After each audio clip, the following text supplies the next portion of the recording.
आज आपल्या किचनमध्ये माझी आई आलेली आहे. नमस्कार. आणि ती आपल्याला आज एक अशी पारंपरिक गोष्ट दाखवणार आहे जी आहे एकदम सगळ्यांची फेवरेट. तुम्ही गेस करू शकता? आज आपण बनवणार आहोत पुरणपोळी आणि ती पण सीकेपी स्टाईल तेलपोळी. तर आजची जी रेसिपी आहे त्याच्यामध्ये खूप छोट्या छोट्या टिप्स असतात. त्या टिप्स सगळ्या आई शेअर करणार आहे आपल्याबरोबर. आणि आपण आज ही पुरणपोळी खास होळी येते म्हणून करणार आहोत. आणि तुम्ही सुद्धा अशा पद्धतीने बनवली तर तुमची पुरणपोळी म्हणजे जी तेलपोळी असते ती खूप सुंदर होईल. तुम्हाला नक्कीच आवडेल. तर चला आपण व्हिडिओची सुरुवात करूयात आणि आज बनवूयात आपण पुरणपोळी. सुरुवात आपण पुरण करण्यापासून करणार आहोत. तर मी चणा डाळ स्वच्छ धुवून घेतली आणि त्याला 3 ते 4 तास भिजत ठेवली. त्यानंतर बघा डाळ अशी मस्त फुगलेली आहे. आता ती भिजली आहे व्यवस्थित. तर आपण त्याला कसं शिजवायचं ते मी तुम्हाला दाखवते. मी कुकर घेतलाय. कुकरमध्ये आपली जेवढी डाळ आहे ती आणि त्याचं जेवढंही पाणी होतं ते सगळं मी ह्याच्यात टाकलेलं आहे. आणि आता आपण गॅस आहे ना तो मोठा ठेवणार आहोत आणि ह्याला छान उकळवणार आहोत. उकळवलं की आपल्याला दिसेल की असा वरती फेस येतो. तो फेस आपल्याला काढून टाकायचा आहे. हा जो फेस आहे ना त्याला काही वेळा असं म्हणतात की ती डाळीतली इम्प्युरिटी असते, तर त्यामुळे ती काढायची किंवा फेस काढल्याने आपल्याला डाळ पचायला जास्ती बरी पडते. आणि मी तुम्हाला खरं सांगू तर फेस काढल्याने डाळीचा हरवसपणा देखील कमी होतो. म्हणून फेस नक्की काढा. थोडं तेल घाला आणि मग ह्या नंतर आपण त्याला शिट्ट्या आणायच्या. तर मग मी साधारण 5 ते 6 शिट्ट्या येईस तोपर्यंत छान डाळ शिजवून घेणार आहे. तर आता इकडे आपण कुकर लावलेला आहे. मस्तपैकी शिट्ट्या काढून घेऊ आणि मग नंतर कुकर थंड झाला की मी तुम्हाला दाखवते. आपण पहिले चेक करायचं की डाळ जी आहे ती व्यवस्थित शिजली आहे की नाही. तर आता बघा मी कुकर उघडतेय आणि आता तुम्हाला मी दाखवेन सुद्धा. जर का डाळ नसेल ना शिजली तर आपल्याला ती परत शिजवायला ठेवायची आहे. म्हणजे डाळ व्यवस्थित छान शिजणं खूप गरजेचं आहे. तर ही इम्पॉर्टंट टिप आहे, ही नक्की लक्षात ठेवा. आता बघा इकडे डाळ मी तुम्हाला दाखवेन. खूपच गरम आहे. मी तुम्हाला एक दाखवते. हे बघा किती छान शिजली बघा. एकदम म्हणजे एकदम मॅश झाली. मी जसं त्याच्यावरनं बोट फिरवलं छान स्मॅश झाली ती. तर त्याच्यामुळे डाळ अशी तुम्हाला व्यवस्थित शिजवून घ्यायची. आता ह्या डाळीतलं जे काही पाणी आहे ना ते मला नकोय. म्हणून मी इकडे काय केलंय, एक गाळणी घेतलीये आणि गाळणीत ती डाळ मी काढतेय आणि सगळं पाणी जे आहे ते मी ह्यातलं काढून टाकणार आहे. असा तुम्ही एक 5 मिनिटं जर का डाळ ठेवली गाळणीमध्ये तर त्यातलं सगळं पाणी निघून जाईल आणि मग आपण ही डाळ जी आहे ती घेणार आहोत पुरण करायला. आता हे जे पाणी असतं ना ह्याची आपण ह्याला म्हणतात कट आहे. म्हणजे हे पाणी आहे ते त्याची आपण आमटी करतो. पण आजच्या व्हिडिओमध्ये मी तुम्हाला कटाची आमटी नाही दाखवणार आहे. पण कटाची ह्या आमटी करतो. म्हणजे ते आपल्याला फेकायचं नसतं. आता हे बघा हे पुरणाचं यंत्र आहे. ह्या यंत्रातनं मी डाळ काढणार आहे. आता तुम्ही जर का ट्रेडिशनल पोळी बघितलीत तर पहिले काय व्हायचं की डाळ आणि गूळ आधी शिजवून घेतला जायचा आणि मग त्याला यंत्रातनं काढलं जायचं. पण मी तुम्हाला ही जरा एक सोपी पद्धत सांगते. कारण जेव्हा डाळ आणि गूळ आपण एकत्र करतो ना मग ते यंत्रातनं काढणं थोडंसं डिफिकल्ट होतं. तर ते जड होतं म्हणजे. त्यामुळे हे तुम्ही ट्राय करा. ह्याने सुद्धा तुमच्या ज्या पुरणपोळ्या आहेत त्या खूप छान होतील म्हणजे तेलपोळ्या. तर ही गरमच आपल्याला यंत्रातनं काढायची हे मात्र लक्षात ठेवा. डाळ थंड करत ठेवायची नाही. जसं त्यातलं पाणी आपण ड्रेन केलं लगेचच आपण यंत्रातनं डाळ जी आहे ती काढणार आहोत. आणि हे एकदम सोपं काम आहे. असं खूप कठीण नाहीये. तुम्ही जर का गूळ आणि डाळ एकत्र करून करत असाल तर ह्या वर्षी असं करून बघा. हे जास्ती सोपं होईल. पण डाळ ना व्यवस्थित शिजली पाहिजे. जर का ती डाळ नीट शिजली नाही तर मग ती अशी छान मऊ होणार नाही. त्यामुळे ते काही जे मी टिप्स तुमच्याबरोबर शेअर करते त्या नक्की लक्षात ठेवा. आता ही सगळी डाळ यंत्रातनं काढल्यानंतर आपण पुरण बनवूयात. तर त्यासाठी मी इकडे डाळ घेतलेली आहे आणि त्याच्यामध्ये आपण गूळ घालणार आहोत. तर हे किती काय घेतलंय प्रमाण ते सगळं डिस्क्रिप्शन बॉक्समध्ये तुम्हाला मिळेल. मी प्रॉपर ह्याचं प्रमाण तुम्हाला मेन्शन केलेलं आहे. तुम्ही खाली बघू शकता.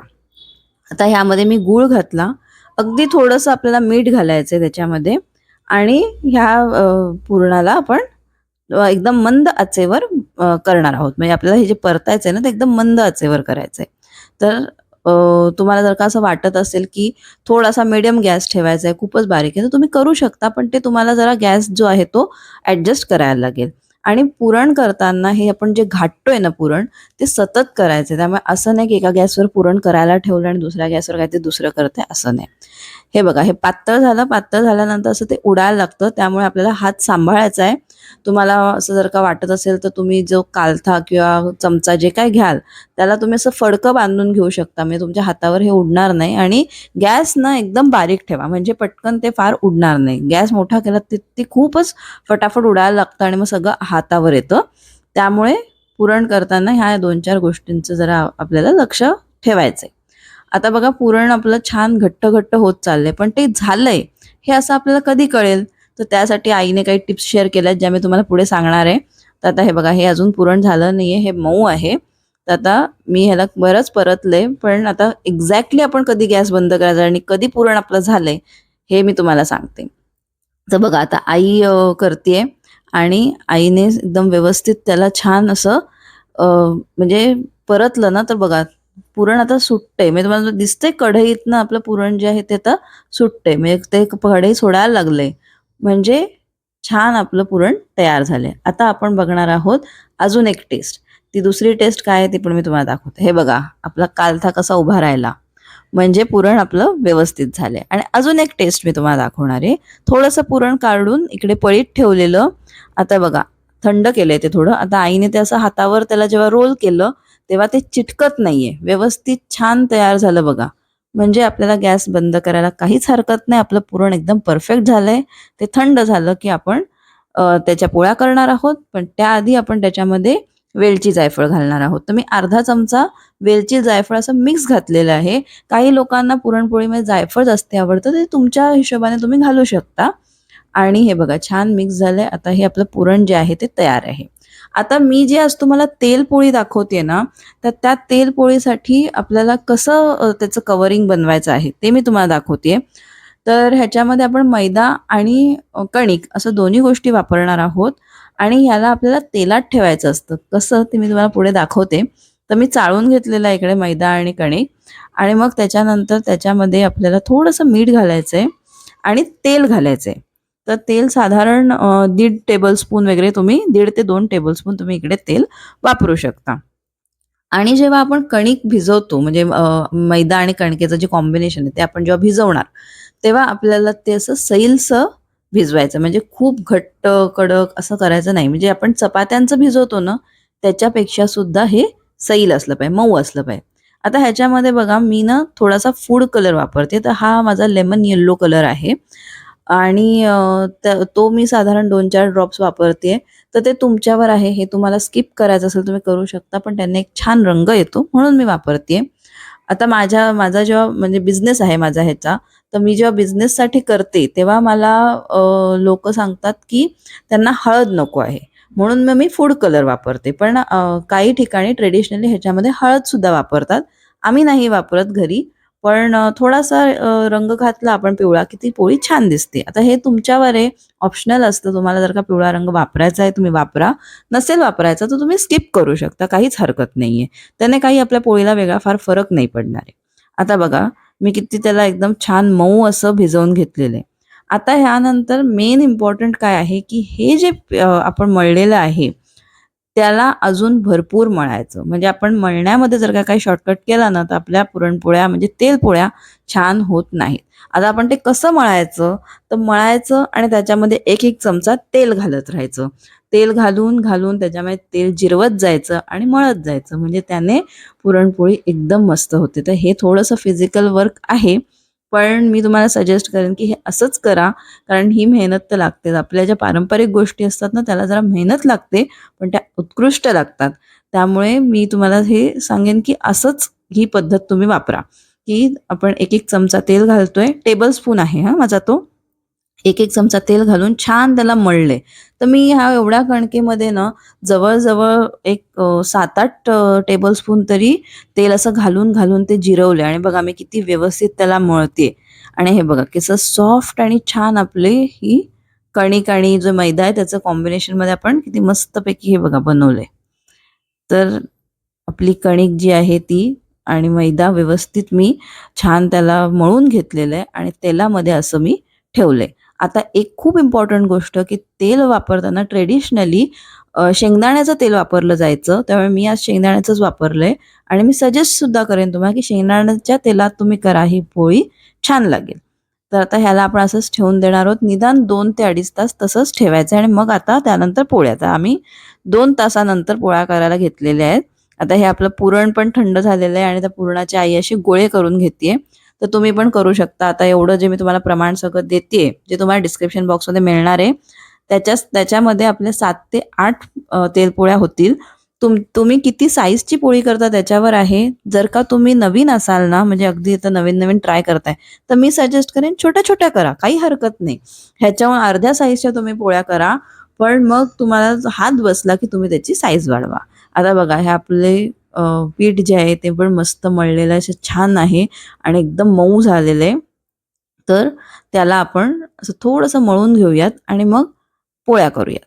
तर आता ह्याचं काय असतं ना, मी इकडे एक पार्चमेंट शीट घेतलेली आहे. तर इथे तुम्ही बटर पेपर घेऊ शकता, पार्चमेंट शीट घेऊ शकता, कारण त्याच्यावर आपल्याला ते लाटायला लागतं. पोलपाटावर लाटता येत नाही.